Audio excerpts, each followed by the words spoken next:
J'ai laissé les jours tomber un par un, comme des verres vides sur le carrelage froid. Je regardais le plafond en attendant que quelque chose me retienne encore un peu, mais tout glissait entre mes mains. Le matin avait l'odeur des nuits trop longues, des bouteilles alignées comme des preuves, le téléphone retourné, les messages jamais ouverts et mon prénom qui sonnait étranger dans ma propre bouche. Je faisais semblant d'être debout, mais mes épaules connaissaient déjà la chute. Je souriais vite fait pour qu'on me laisse tranquille, pour qu'on évite de poser les vraies questions.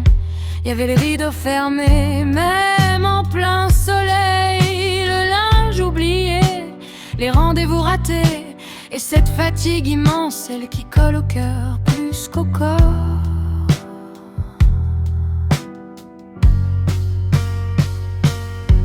On croit toujours qu'on maîtrise encore un peu, qu'on peut cacher les tremblements sous une veste propre, qu'on peut aimer quelqu'un et se perdre quand même. Mais un jour, les regards changent autour de toi, on te surveille doucement, comme un danger fragile.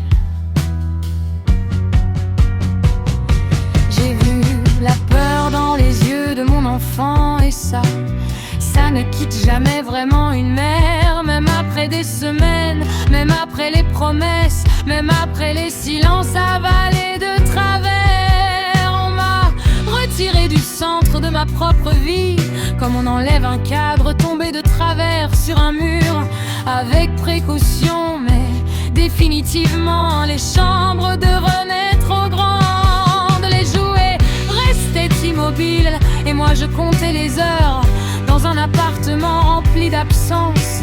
Je buvais pour ralentir le bruit dans ma tête, et le bruit revenait plus fort encore.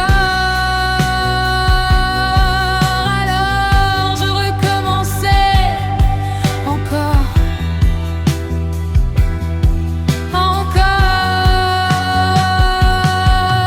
Il y a des gens qui sombrent en criant, moi je sombrais doucement, en préparant du café froid, en oubliant les saisons, en regardant la pluie couler sans bouger quand dans mes heures.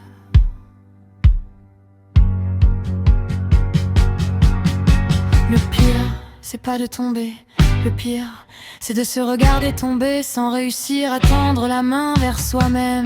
Je connaissais chaque fissure de mon visage, chaque mensonge fatigué, chaque ça va prononcé pour survivre jusqu'au soir. Et malgré tout, au milieu du noir épais, il y avait encore une toute petite chose qui résistait, une chaleur minuscule, presque éteinte, mais vivante. Peut-être la mémoire d'une voix, peut-être le souvenir d'un rire, peut-être juste l'idée qu'un être humain peut revenir de loin. Je ne sais pas encore comment remonter. Je sais seulement que je respire encore. Et certains soirs, c'est déjà immense.